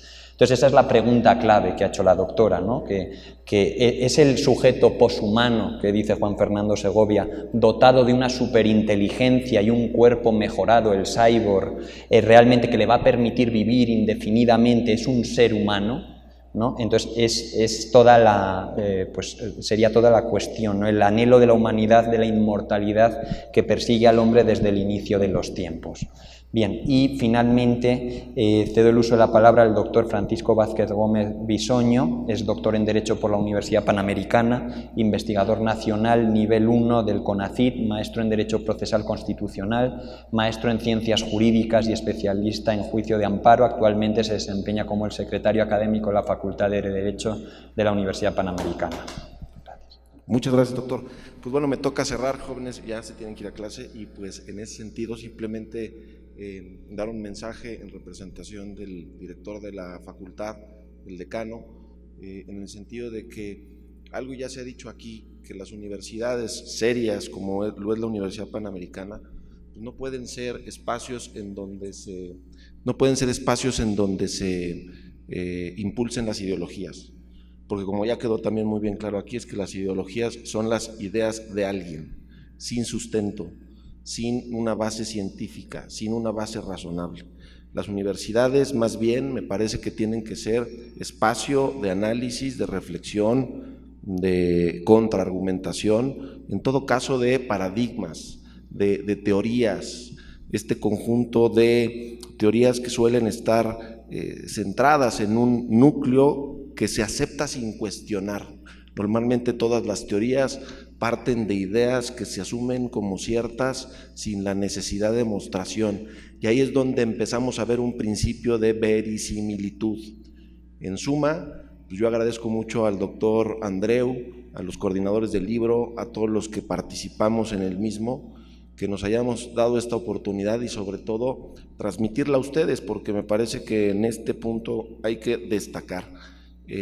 Hoy por hoy vivimos inmersos en las ideologías, estamos más ideologizados de lo que pensamos, y para muestra un simple botón. ¿Quién de los caballeros que siguen en la sala podría levantar la mano si quiere, ¿no? Afirmando que tiene novia? ¿Quién tiene novia? Bueno, pues a lo mejor. No la nieguen. Imaginemos rápidamente que entra por esa puerta la novia de, ¿cómo se llama? Daniela. Entra por la puerta Daniela. Y entonces la pregunta para ustedes sería, ¿yo me podría levantar, dirigirme a Daniela y darle un beso en la boca? ¿Podría o no podría? ¿Sí podría o no podría? ¿Quién? De poder, pues sí se puede, ¿no? Vamos a cambiar el ejemplo. ¿Quién de ustedes tiene un perro? Un perrito. ¿Cómo se llama el perrito? ¿Cómo? Bueno, me gusta más Firulais. Entra Firulais, y la pregunta para ustedes sería, ¿puedo tener sexo con Firulais? De poder, sí se puede. Y es que aquí hay un primer cambio que nos permite advertir la diferencia entre el hombre premoderno y el hombre posmoderno. Decía Joseph Ratzinger, el hombre premoderno es todavía un hombre homo sapiens, es un hombre que razona, es un hombre que ante la pregunta del puedo incluye la reflexión del debo. Y claro está que yo no puedo levantarme y besar a Daniela por dos sencillas razones. Primero, porque tiene una relación de exclusividad con el caballero, y segundo, porque yo estoy casado. O en el orden que quieran, son las dos razones importantes por las que el puedo no es suficiente. Tengo que reflexionar en el debo. Ya ni platicamos de Firulais. Hoy por hoy, todas estas ideologías, jóvenes, están construidas bajo la narrativa, porque las ideologías necesitan bandera y necesitan una narrativa. ¿La bandera cuál es? Los derechos humanos. La narrativa, ¿cómo se llama? Normalmente el famoso derecho al libre desarrollo de la personalidad. ¿Y quién se puede pelear con ese derecho? Absolutamente nadie. Tú y yo tenemos derecho a buscar la felicidad. El tema es cómo entendemos el contenido de esa libertad. Y ahí es donde viene otra gran diferencia. La libertad se puede entender como autonomía o como autarquía. La libertad como autonomía es aquella que entiende que el ejercicio de la libertad es circunstancial. Yo puedo hacer lo que quiera, sí, pero atendiendo a mis circunstancias en determinados momentos y respecto a determinadas personas. Esa es la libertad como autonomía. Incluso en un país en donde la libertad de expresión es tan importante para ese sistema democrático, nadie en su sano juicio afirmaría que es libertad de expresión la de aquel tipo que entra a un auditorio lleno de público y empieza a gritar ¡fuego, fuego!, falsamente causando pánico. Ese señor no está ejerciendo la libertad de expresión. La libertad, por tanto, tiene límites. ¿Cuál es el problema? Que venimos entendiendo la libertad como autarquía. ¿Y en qué consiste? En el voy derecho, no me quito, si me pegan me desquito, y de que lloren en casa de tu abuela, que lloren en casa de la mía, que lloren en casa de la tuya. La libertad es una exigencia. Empezamos a confundir al hombre y su dignidad con su libertad. En la medida en que confundo eso, pues tengo que terminar por permitirlo todo, porque en el mundo relativista lo único que está prohibido es prohibir. Lo único que no se puede hacer es, no, lo único que está prohibido es prohibir. ¿Qué está bien y qué está mal? Depende. ¿Qué es lo justo, qué es lo injusto? Pues depende a quién le preguntes. En este sentido, me parece que el gran problema de fondo de cómo estamos entendiendo los derechos humanos es de que estamos identificando al ser humano y su dignidad con la libertad. Un último ejercicio. Pregunta: ¿el hombre es hombre porque es libre? ¿O el hombre es libre porque es hombre? Reflexionen tantito. ¿El hombre es hombre porque es libre? ¿O el hombre es libre porque es hombre? Vamos a ayudarnos de Firulais otra vez. ¿El perro es perro porque ladra o el perro ladra porque es perro? El perro ladra porque es perro, porque incluso hay perros que no les gusta mucho ladrar, al mío le gusta más aullar y no por eso deja de ser perro. O puede haber perros afónicos que no por eso dejan de ser perros, ¿sí o no? ¿Cuál es el problema? Que estamos empezando a pensar que el hombre es hombre porque es libre. Estamos identificando al hombre con su libertad. Entonces, claro, todo aquello que limite, aunque sea poco, el ejercicio de su libertad, es hacer menos hombre al hombre. Y eso es falso. El hombre es libre porque es hombre. Es una de nuestras más importantes capacidades, pero nosotros no somos nuestras libertades. Al punto de que estas libertades, en un mundo racional, incluso en un mundo o en un estado democrático, tienen que verse limitadas. Termino con esta idea que la encontrarán ustedes en el artículo 3 de la Constitución. Hoy se habla de democracia y en la democracia pareciera ser que todo se vale salvo prohibir. Y en este sentido, el artículo 3 nos acerca a un concepto de democracia que es muy valioso. Dice ahí, la democracia no solamente es un régimen político o un sistema jurídico. La democracia es un sistema de vida que propende al mejoramiento constante desde el punto de vista económico, social y cultural del pueblo. En pocas palabras, lo que nos dice nuestra Constitución es que en democracia no todo se vale. Quizá el reggaetón, quizá el perreo, quizá, ¿mejora en algo económica, social y culturalmente al pueblo? Esto es lo que tendríamos que estarnos preguntando si a lo que queremos es atender a lo que establece nuestra Constitución. Pero filosóficamente me parece que el problema es anterior. Estamos confundiendo al hombre y su ser con sus libertades. Para que ese ser no deje de ser, pues no hay que limitar esas libertades. Y hoy por hoy aquí se habló de aborto, se habló de eutanasia, pero yo sumaría el uso lúdico de la marihuana. Hoy, pasado mañana, pues ya no va a ser suficiente. Los vientres por alquiler y lo que implica la maternidad subrogada, la clonación humana, ¿por qué no la zoofilia? ¿Por qué no la pedofilia? Si al final del día son acciones, realidades que yo considero, puedo llegar a considerar como parte de mi proyecto de vida. No me limites, porque si limitas mis libertades, estás limitando mi ser como ser humano. Muchas gracias por su atención y corran a clase.